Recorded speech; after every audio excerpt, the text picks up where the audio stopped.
Bonjour à tous, c'est Anne Oblat, bienvenue sur Job Teaser. Vous regardez The Big Talk, l'émission où on décrypte un métier.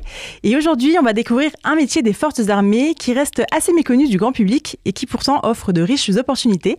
Il s'agit du métier de commissaire des armées. Et pour parler de tout ça, il y a avec moi sur le plateau la commissaire Marianne Bardot. Bonjour Marianne, comment vas-tu ? Bonjour Anne Oblat, je vais très bien. Merci d'être ici aujourd'hui pour nous parler du métier de commissaire des armées. Et toi, tu es plus particulièrement chef de recrutement au corps du commissaire des armées. Est-ce que tu peux nous expliquer ce qu'est ton métier ?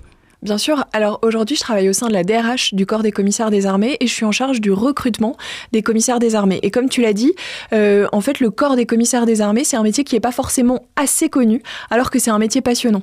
On recrute des officiers, des militaires qui vont servir directement au contact des forces armées pour se charger de toutes les fonctions d'administration, de finance, de droit, d'achat, de restauration, d'habillement, de paiement des soldes des militaires.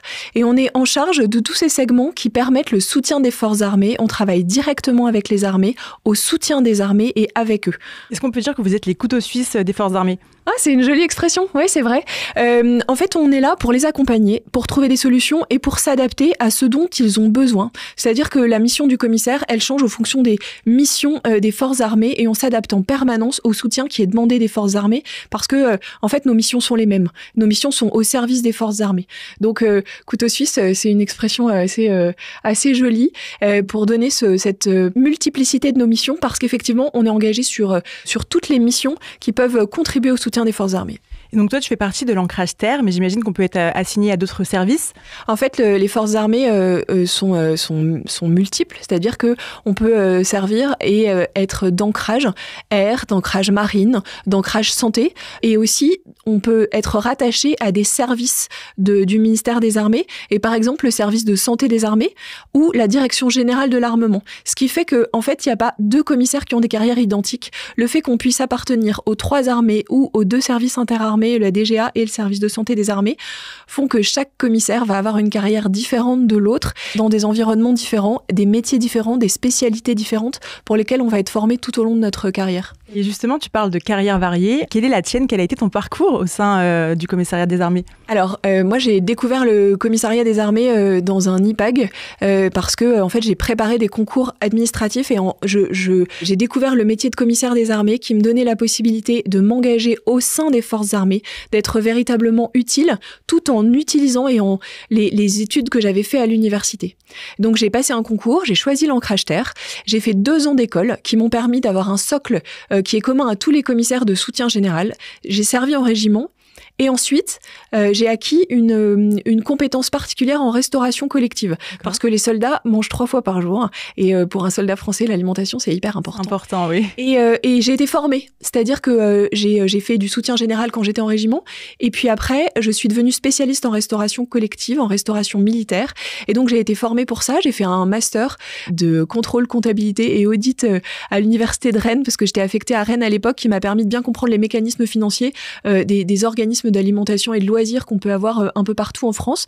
Et puis, depuis quelques années, je travaille dans les ressources humaines. Oui. Et pour ça aussi, en fait, j'ai été formée, j'ai fait des stages, j'ai été au contact de personnes plus expérimentées que moi qui m'ont permis de monter en compétences dans cette nouvelle dominante. Et ça, c'est mon parcours à moi. Mais en fait, tous les commissaires vont après un socle commun, quand ils sont recrutés sur concours, on parlera un petit peu plus tard des modes de recrutement, mais en fait vont arriver avec un socle commun de commissaires généralistes en soutien général, et puis au fur et à mesure de leur carrière vont acquérir des compétences dans des dominantes particulières pour lesquelles ils vont être formés et qui vont exercer pendant plusieurs années sur ces dominantes-là pour devenir des spécialistes de ces dominantes. Et donc en règle générale, un commissaire a un socle commun d'administration. Et le parcours est différent pour chaque commissaire. Exactement, et il a deux dominantes, en règle générale, 2 spécialités pour lesquelles il est formé. Et il y a un réel accompagnement de ce que... Oui, on est... en plus de faire du recrutement, je fais la formation. Et en fait, aujourd'hui, on a des commissaires qui sont en formation, plutôt des formations de haut niveau, dans des grandes écoles de commerce, dans des grandes universités, dans beaucoup de domaines différents. On a des gens qui font de l'audit, on a des gens qui font de l'intelligence artificielle, j'ai des gens qui font de la logistique associée à l'intelligence artificielle, parce que aujourd'hui, on a à cœur de servir les forces armées avec les meilleurs outils et ceux qui sont le plus adaptés à leurs besoins. Et donc, on va se former pour se mettre au service des armées et leur apporter le service le plus performant et le plus efficient. Et justement, tu parles de concours. Comment est-ce qu'on intègre ce métier ? Est-ce qu'il faut faire une école spécifique, passer un diplôme spécifique ? Comment ça se passe ? Alors, pour devenir commissaire des armées, il y a plusieurs voies d'accès. Il y a effectivement la voie concours. La voie concours, pour le premier concours, qui est le concours qu'on peut passer le plus jeune, à partir de Bac+3. Donc, il faut être inscrit en licence ou licence validée, mais évidemment, on peut s'inscrire jusqu'à un Master 2. Il faut avoir moins de 26 ans le 1er janvier du concours. C'est un concours dont les inscriptions sont encore ouvertes jusqu'au 10 février. Donc, c'est un concours avec 3 épreuves écrites, une épreuve de culture générale, une épreuve de notes de synthèse et une épreuve à option.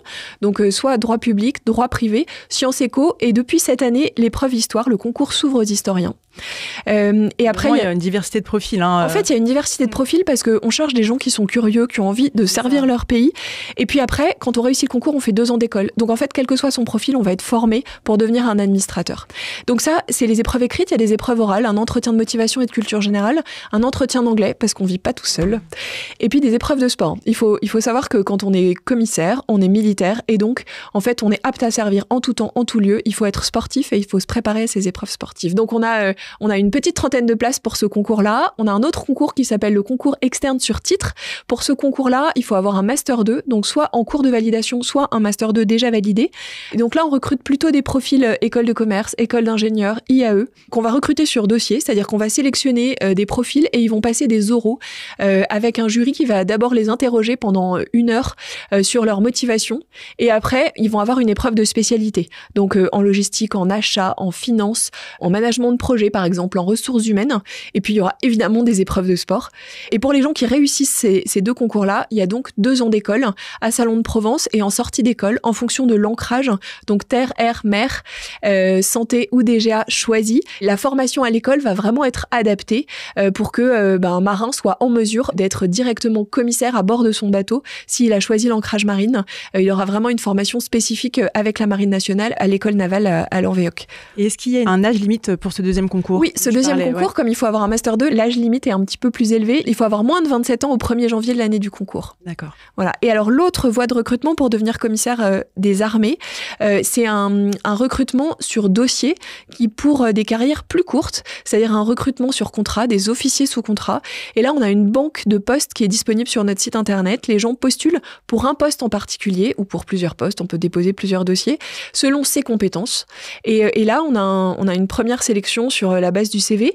Et puis après, il y a un entretien de motivation et un entretien avec l'employeur directement. Et on est affecté directement dans le premier emploi. Et il y a un passage à l'école directement après le recrutement de 4 mois. Et donc la formation est plus courte, mais simplement parce qu'on est recruté avec les compétences qui vont correspondre à notre premier poste. Et là, c'est des contrats de 4 ans. Tu me parlais d'une formation de 2 ans en école. Est-ce que tu peux m'en dire plus ?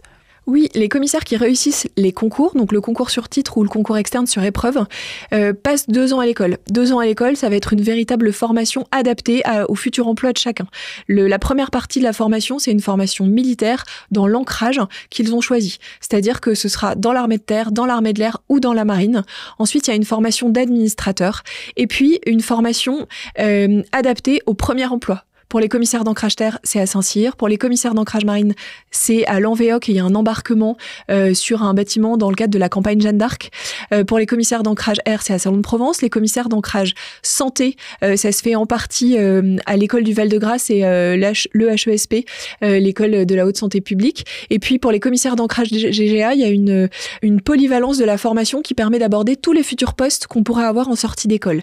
Et donc c'est vraiment une formation qui est adaptée à l'ancrage qu'on a choisi, à ce socle commun de militarité et qui est émaillé par une forte cohésion et une création d'esprit de promotion qui est très forte qu'on crée à l'école. Le point particulier de la scolarité aussi, c'est que comme l'école est à Salon de Provence, elle a un partenariat avec l'université d'Aix-Marseille et donc tous les élèves qui sortent de l'école valident un Master 2. D'accord. Donc c'est une formation diplômante intéressante. Et tout à l'heure, tu parlais des concours et des épreuves sportives. Est-ce qu'il faut être un grand sportif pour passer ces concours et ensuite intégrer le métier de commissaire des armées ? Alors, il ne faut pas être un grand sportif pour passer les concours. En revanche, le sport est absolument inhérent au métier de militaire, au statut de militaire. Donc, c'est important de se préparer pour passer les épreuves. Mais quand on sera à l'école, en fait, on va faire du sport très régulièrement. Et puis, dans nos premières affectations jusqu'à nos dernières affectations, toute notre vie de militaire, on va faire du sport. Le sport, c'est indispensable parce que, en fait, ça permet d'avoir une bonne condition physique. Et ça permet aussi de créer des instants de cohésion. Ça permet d'aller bien. Parce qu'en fait, en règle générale, un équilibre personnel, ça repose et sur un poste intéressant, mais aussi sur un état physique général qui fait qu'on va bien et ça permet de se vider la tête. Ça permet aussi vraiment de créer de la cohésion et de créer un cadre particulier qui est de toute façon un marquant de notre métier. On fait pas un métier ordinaire. On sert au sein du ministère des Armées et donc on crée des relations particulières et le sport et la possibilité d'en faire au quotidien contribue à cet état d'esprit et à cet état d'esprit particulier. Et pour les jeunes qui nous regardent, qui seraient potentiellement intéressés mais pas vraiment sûrs encore à rejoindre le corps des commissaires des armées, est-ce qu'il y a des stages d'observation ou des choses qui sont faites pour eux pour qu'ils puissent venir observer et ensuite prendre une décision ? Alors bien sûr, on accueille des étudiants en stage d'observation, ça, il n'y a aucune difficulté, on a une banque de stages, mais surtout, on a un dispositif qui est vraiment conçu pour ces étudiants-là. À partir de Bac+2, on peut faire une année de volontaire aspirant commissaire et c'est une année de découverte du corps des commissaires des armées. On a plusieurs types de stages. On peut être soit commissaire service, c'est-à-dire engagé avec un commissaire dans tous les services des commissaires des armées, que ce soit en France ou outre-mer. Et puis on a aussi des postes de volontaires aspirants commissaires embarqués. Et là, c'est un poste de doublure du commissaire sur un bâtiment de la Marine nationale. On va être affecté sur un bateau et on va partir en mission avec le bâtiment de la Marine nationale. C'est des postes qui sont assez connus des étudiants et qui marchent bien. Et est-ce que ces postes font ensuite passerelle pour intégrer le corps des commissaires des armées ? Très souvent. Ouais. En fait, cette première expérience est assez souvent concluante. Pour nous, c'est un très bon pré-recrutement. Et puis pour les étudiants, ça permet vraiment de se rendre compte de ce que c'est que le métier de commissaire, de désacraliser un peu l'image qu'on peut avoir un peu angoissante du militaire et qui en réalité, en fait, est un métier qui est au contact, qui est au service. Et surtout, c'est un métier où on fait plein de choses. Il y a pas, ils se rendent compte très vite dans ce métier de doublure de commissaire à qui on donne véritablement des missions de commissaire, qu'il y a plein de choses à faire et qu'ils y ont souvent très largement leur place. Donc un métier où on peut vraiment s'épanouir. Exactement, dans plein de métiers différents, plein de fonctions différentes, dans plein d'endroits différents. Effectivement, il y a autant de commissaires que de carrières de commissaires et c'est ce qui fait que ce métier est très riche. Et vous recrutez vraiment différents types de profils, mais j'imagine qu'il y a des qualités communes à avoir. Quelles sont-elles ? On recrute effectivement des profils variés et avec des compétences différentes, mais le socle de base d'un commissaire, je pense que c'est la curiosité et la capacité d'adaptation.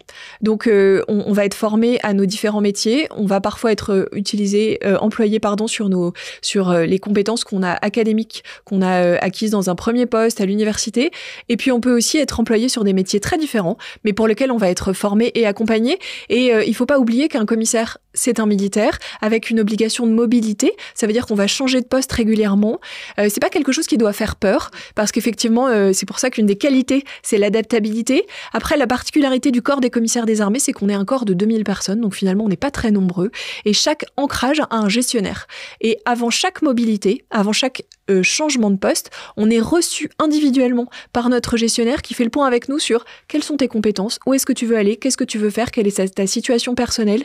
Et on sollicite en règle générale des mutations qui correspondent à une conjonction des trois. C'est-à-dire où est-ce que j'en suis dans mon parcours de carrière, qu'est-ce que j'ai envie de faire, quelles sont mes compétences et puis quelles sont mes contraintes personnelles. Et le fait qu'on ait un échange direct avec nos gestionnaires avant chaque mutation fait que la majorité des commissaires qui sont mutés sont très heureux de leur mutation parce que ça s'inscrit véritablement dans un parcours pro-cohérent dans lesquels ils se retrouvent parce qu'on a une vraie visibilité là-dessus. Et j'imagine qu'il y a des clichés autour du métier de commissaire des armées. Quels sont-ils ?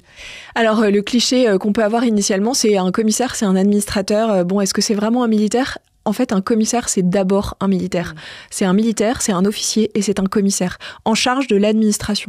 Et donc, l'administration, ça fait absolument partie de son ADN, c'est son métier, mais il le fait en étant absolument intégré au sein des forces armées. Et c'est l'objet de notre nouvelle campagne aujourd'hui.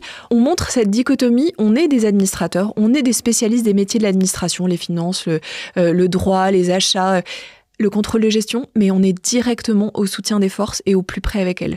Et donc, on n'est pas des administrateurs derrière un bureau, on est des administrateurs militaires engagés. Sur le terrain. Exactement. Après, un autre cliché qu'on peut avoir quand on parle du ministère des Armées, c'est la place des femmes. C'est un cliché.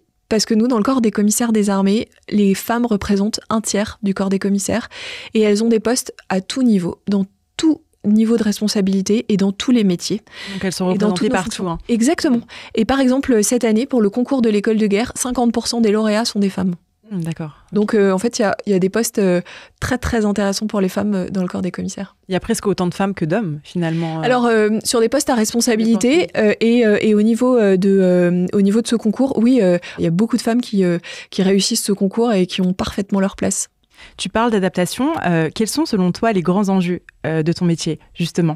Alors les enjeux du métier sont exactement ceux des forces armées. C'est-à-dire que en fait mon chef, c'est le chef d'état-major des armées qui, quand il donne ses orientations aux armées, les donne à tous ces militaires. Les commissaires des armées sont des militaires qui sont intégrés aux forces armées et qui sont au soutien des forces armées. Et donc les grands enjeux aujourd'hui sont ceux qu'on connaît pour les forces armées, c'est-à-dire que les menaces sont multiples, la nécessité d'adaptabilité est constante. Et donc nous, commissaires des armées, on se charge d'apporter le soutien nécessaire à en fait des défis changeants, des conflits changeants, des défis permanents pour que en fait les soldats puissent mener les marins, les aviateurs, les ingénieurs de la GA qui réfléchissent sur nos programmes d'armement puissent mener leur mission correctement. Et quels sont vos objectifs en matière de recrutement ?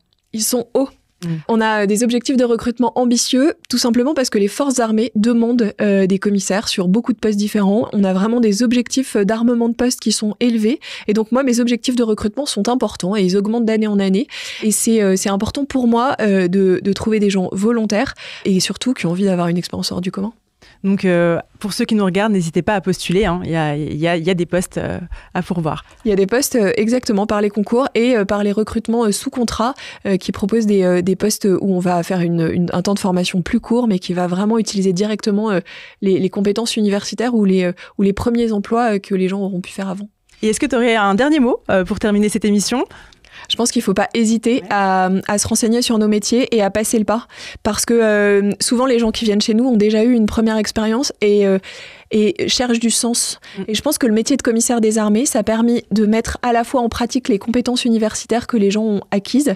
Et en même temps, il y a un sel particulier à être militaire parce qu'on est directement engagé avec les forces armées. On a un sens immédiat à notre action. On a un vrai rôle de commandement. On est des officiers. On est en charge de personnel. Et en même temps, on a une mission qui nous dépasse, qui est une mission passionnante et dans laquelle on croit. Il y a un sens de l'engagement qui est passionnant. Merci Marianne pour cet échange. C'était très intéressant et merci à vous d'avoir regardé cette vidéo. J'espère que ça vous aura donné envie d'en savoir plus sur le métier de commissaire des armées. En tout cas, sachez que vous pouvez retrouver toutes les informations sur les concours et sur le métier sur la page du commissariat des armées qui est disponible sur Job Teaser. Et moi, je vous dis à très bientôt pour un nouveau The Big Talk. À bientôt.